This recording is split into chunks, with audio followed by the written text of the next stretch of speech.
पति ने ही अपनी पत्नी की शादी उसके प्रेमी के साथ करवा दी और अपने जो 2 बच्चे थे उनकी जिम्मेदारी उठाने के लिए खुद राजी हो गया और कहा कि बच्चों को मैं पालूंगा, तुम जाओ और अपने प्रेमी के साथ अपनी ज़िंदगी आराम से बिता सकती हो। आखिर ऐसा क्या हुआ कि जो एक पति होता है आखिर क्यों इतना मजबूर हो गया कि उसे अपनी पत्नी की ही शादी उसके अपने प्रेमी के साथ करानी पड़ गई, जिसकी वजह से पत्नी ने कहा कि बच्चों का क्या होगा, तो उसके पति ने कहा कि बच्चों को मैं पाल लूँगा, तुम जाओ अपने प्रेमी के साथ अपनी ज़िंदगी जी लो और तुम्हें जो करना वो कर सकते हो, लेकिन अब बच्चों की और हमारी चिंता तुम छोड़ सकती हो और अपने प्रेमी के साथ रह कर के आप अपना खुशहाल जीवन जी सकते हो।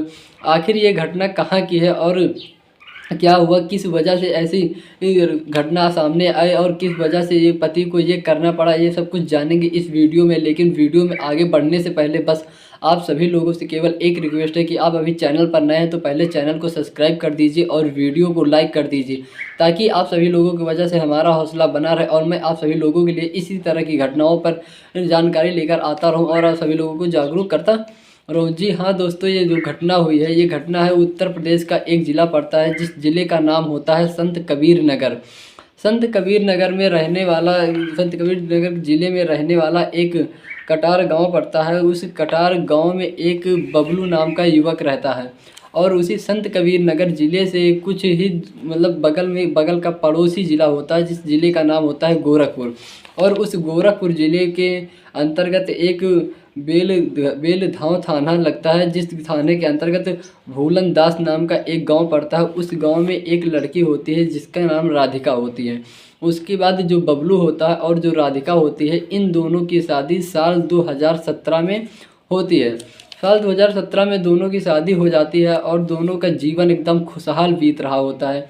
दोनों के बीच में कोई दिक्कत नहीं होती, कोई आपत्ति नहीं होती, दोनों एक दूसरे को समझते हैं और एक दूसरे के साथ रहते हैं और इसी वजह से इन दोनों का जीवन अच्छे चल रहा होता। और फिर कुछ समय वक्त बीतता है। वक्त बीतने के बाद जो उसकी बबलू होता है, बबलू को पहले एक बेटा होता है जिसका नाम होता है आर्यन, जिसकी उम्र इस वक्त लगभग 7 वर्ष के आसपास है।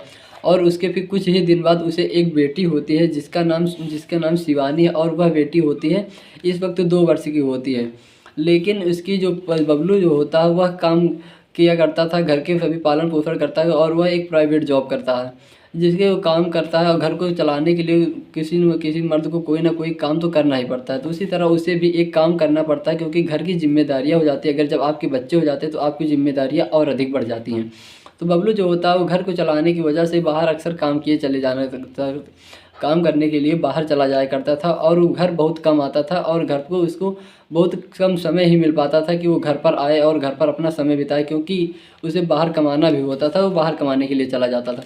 जब बबलू बाहर कमाने चला गया होता है तो उसकी जो पत्नी होती है जिसका नाम राधिका होती है, उसके जो प्रेम संबंध होता है गांव के एक व्यक्ति होता है जिसका नाम होता है विकास, होता है, उसके तरफ उसकी पत्नी का झुकाव थोड़ा ज़्यादा बढ़ने लगता है। विकास भी उसकी पत्नी के बात की तरफ देखा करता है, उससे बातचीत करता है। जो उसका बबलू होता है, बबलू घर के सामने एक दुकान होती है, उसी दुकान पर के आकर के वो विकास बैठ जाया करता था और बबलू पत्नी अपने घर से देखा करती थी। विकास जो होता वो दुकान से इन दोनों को देखा करता। फिर धीरे धीरे दोनों में प्रेम संबंध हो जाता, आपस में बातचीत होने लगती है। फिर दोनों जो होते हैं एक दूसरे के साथ जीने मरने कसमें खाने लगते हैं, फिर आपस में बातचीत करने लगती है। इस तरह की बहुत सारी बातें होने लगती हैं।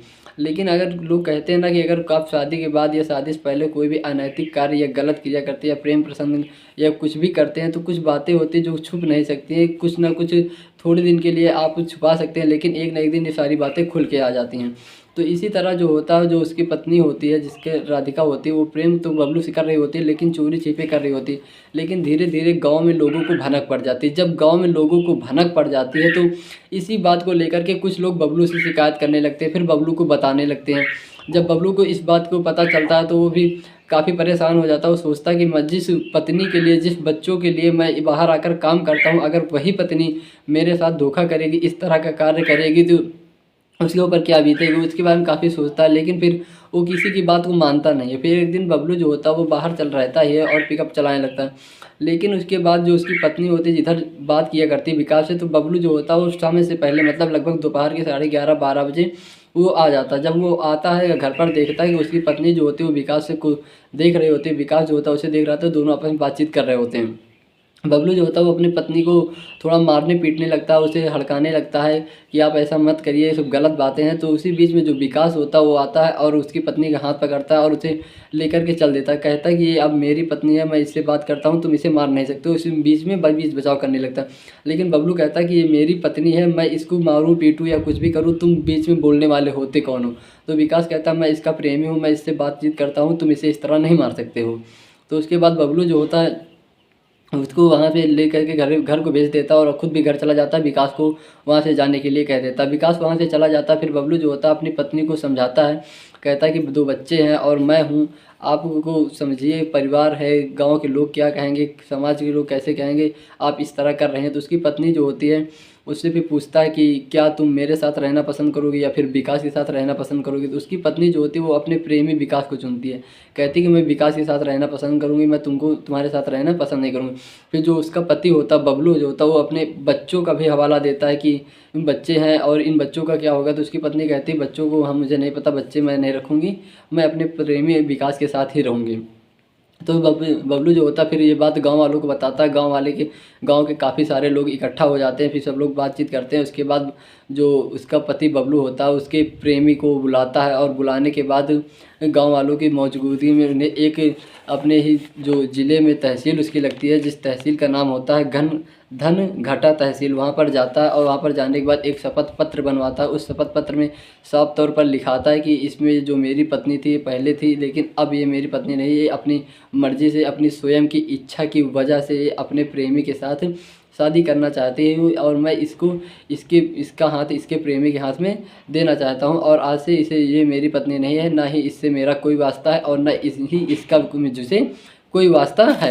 ऐसा कुछ शपथ पत्र में लिखवाता है। शपथ पत्र में लिखवाने के बाद फिर वहाँ पर दोनों लोगों के साइन वाइन किया जाते हैं, वहाँ कोर्ट की सारी प्रक्रिया पूरी कर ली जाती है। जब पूरी प्रक्रिया हो जाती है तो वहाँ पर फिर बबलू जो होता है वो अपनी पत्नी को और विकास को दोनों को वहाँ से, मतलब पत्नी और उसके प्रेमी विकास को वहाँ से साथ लेता है और साथ लाने के बाद उसी के गाँव के पास स्थित होता है एक डालीनाथ शिव मंदिर के नाम से एक मंदिर होता है, जहाँ पर उसकी पत्नी को ले जाया जाता है। वहाँ पर फिर उसे तैयार किया जाता है। तैयार करने के बाद फिर उसका पति जो होता है वहाँ पर खड़ा होता है। खड़े होने के बाद अपने आँखों के सामने ही अपनी पत्नी की मांग में सिंदूर डलवाता है और सिंदूर डलवाने के बाद विकास के साथ शादी करवा देता है। शादी करवाने के बाद फिर दोनों को उनके साथ जीवन यापन करने के लिए भेज देता है कि ठीक अब आप लोग स्वतंत्र, आप लोग अपना जीवन जी लें। उसके बाद फिर जो गांव के लोग होते हैं वो कहते हैं ये बच्चों का क्या होगा, क्योंकि गांव के लोगों को पता नहीं होता। तो जो उसका पति होता है वो कहता है कि इन बच्चों को मैं पालूंगा, मेरे बच्चे हैं, मैं अपने बच्चों को पालूंगा, क्योंकि अब आपको इन बच्चों की कोई टेंशन फिक्र नहीं लेनी है, क्योंकि अगर आपको चिंता होती तो आप ऐसा नहीं करते। अब बच्चों को मैं पालूंगा, तुम अपने प्रेमी के साथ अपनी ज़िंदगी जी सकती हो। उसके बाद जो गांव के लोग होते हैं इस घटना को जब सुनते हैं, इसको यहाँ पर शादी देखते हैं तो काफ़ी लोग भौचक हो जाते हैं, एकदम हैरान हो जाते हैं कि शायद कोई पति ऐसा क्यों कर सकता है या फिर कोई पत्नी ऐसे गलत क्यों कदम कर सकती है। क्योंकि पत्नी को मतलब कोई भी प्यारा हो, उसका प्रेमी जो होता है उसे मानते हैं कितना भी प्यार हो, लेकिन अगर कोई माँ होती तो उसे अपने बच्चों से भी बहुत ज़्यादा प्यार होता है। लेकिन वो अपने बच्चों को छोड़ करके अपने प्रेमी को चुनी, तो आखिर ये कैसी माँ, इसके बारे में भी लोग काफ़ी चर्चाएं करते हैं। लेकिन अब क्या किया जाए, जब उसको प्रेमी हो गया, प्रेम हो गया, प्यार में वो अंधी हो गई, उसे अपने बच्चे ही नहीं पता चल पाया, अपने बच्चे ही नहीं दिखे, तो कुछ कहा नहीं जा सकता। लेकिन उसके बाद जो उसका पति होता है वो अपने बच्चों को अपने पास रख के उन्हें पालने पोसने की बात करता है और प्रेमी के साथ उनको भेज देता है। लेकिन इसी बीच में कुछ गांव के लोग होते हैं जो बातचीत करते हैं कि क्योंकि जहाँ पर अगर किसी पति को या किसी पत्नी को जब पता चलता है कि उसके पति या फिर उसके पत्नी का कहीं और प्रेम संबंध है या फिर किसी और से अफेयर है, तो वहाँ पर लड़ाई झगड़े होते हैं, मारपीट होती है, हिंसा होती है, यहाँ तक कि हत्याएं हो जाती हैं। जैसे कि आपने मेरठ हत्याकांड देखा होगा, यहाँ पर अभी औरैया में चल रहा एक कांड है जिसको देखा होगा, जहाँ पर वो प्रगति नाम की लड़की अपने पति को मरवा देती है। मेरठ में देखो मुस्कान जो होती है अपने पति को मार देती है, लेकिन यहाँ पर उसका पति जो होता है वो काफ़ी समझदारी से काम लेता है और अपनी पत्नी से मतलब बिना कोई हिंसा के, बिना कोई मार पीट के ये ऐसा करवा देता, उनकी शादी करवा देती। मानता हूँ कि उस वक्त बबलू के ऊपर क्या बीतती रही होगी, बबलू क्या सोचता रहा होगा, क्योंकि जिस पत्नी से उसने शादी की, जिससे उसके 2 बच्चे हैं, उसी पत्नी की उसकी दूसरे से शादी करवाना एक बहुत बड़ी बात होती है, क्योंकि दिल को पत्थर बनाना पड़ता है। इस शायद आप सभी लोग समझ सकते हैं, लेकिन समाज में कुछ ऐसी घटनाएं हो रही हैं जो सामने आती हैं और पूरे दिल को एकदम झकझोर देती हैं। तो आप सभी लोगों से हाथ जोड़ के विनम्र निवेदन कि अगर आप सभी लोग किसी से प्रेम करते हैं तो उससे शादी कर ले, या फिर शादी के बाद कुछ ऐसा ना करें, क्योंकि इस समाज में एक गंदा मैसेज जाता है। इस तरह की घटनाएं जब सामने आती हैं तो लोगों को बहुत बुरा लगता है। इसी पर कुछ लोगों की प्रतिक्रिया मैंने देखी, तो कुछ लोगों ने कहा कि नारी सशक्तिकरण एक मील आगे जा चुका है। कुछ लोगों ने कहा कि तरह तरह की बातें लोग कमेंट बॉक्स में करते रहते थे, अब उनको मैं यहाँ पर नहीं बता सकता हूँ।